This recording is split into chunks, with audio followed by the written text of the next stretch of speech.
Hello! Je suis super contente de vous retrouver pour cette deuxième vidéo sur ma chaîne YouTube.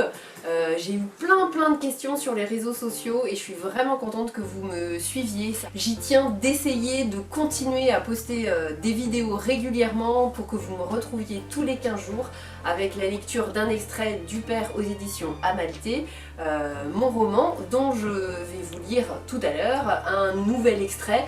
Bon, je devrais pas, mais bon, c'est un cadeau pour vous.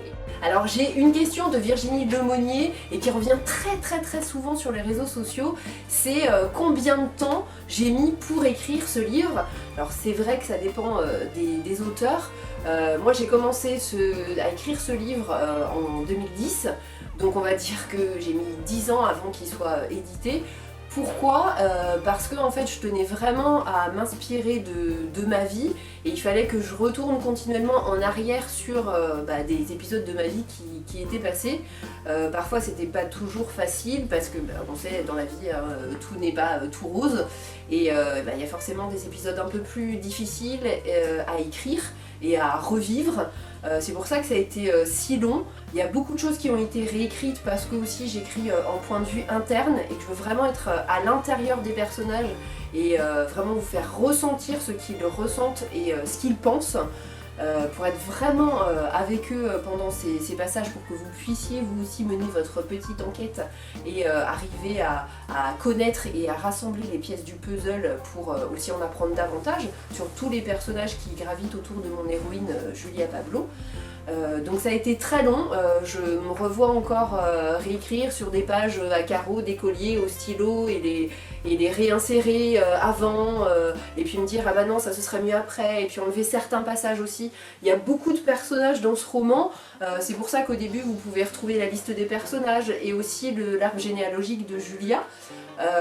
Pour essayer de vous repérer aussi, mais j'ai effacé certains personnages, alors peut-être qu'ils se retrouveront dans le tome 2, peut-être dans le tome 3 aussi.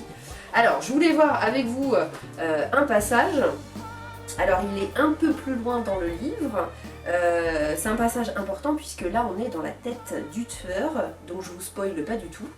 J'espère que vous allez bien comprendre, ces passages ils sont facilement repérables puisqu'ils sont en italique dans le texte. Cela faisait des mois qu'il l'attendait et enfin ce jour tant attendu était arrivé. Elle avait accepté de venir chez lui. Il avait fait le ménage à fond, jeté les canettes de coca et restes de pizza, passé l'aspiro dans les moindres recoins et même sous le lit. Cela faisait longtemps qu'une fille n'était pas venue ici et il voulait que tout soit parfait. Il avait allumé les bougies puis les avait éteintes. Il était nerveux et excité à la fois. Il aimait bien cette petite. Rien ne devait être laissé au hasard. Alors, au début, on me demande souvent justement comment j'ai réussi à écrire le livre avec ces personnages. Quand on écrit en fait un polar, il faut qu'on ait le meurtrier en fait, ou la meurtrière, le crime, le mobile. Voilà. Et après, tout gravite autour et tout s'écrit en fait au fur et à mesure. Moi étant donné que j'écris en point de vue interne, par paragraphe, on passe d'un personnage à un autre et c'est comme ça justement qu'on va réussir à résoudre l'enquête et à pouvoir faire ses propres hypothèses pour pouvoir résoudre à la fin et peut-être être justement surpris.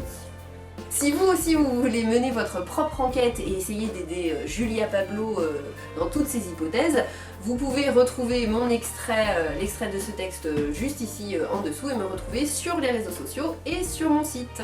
A bientôt, à dans 15 jours, ciao!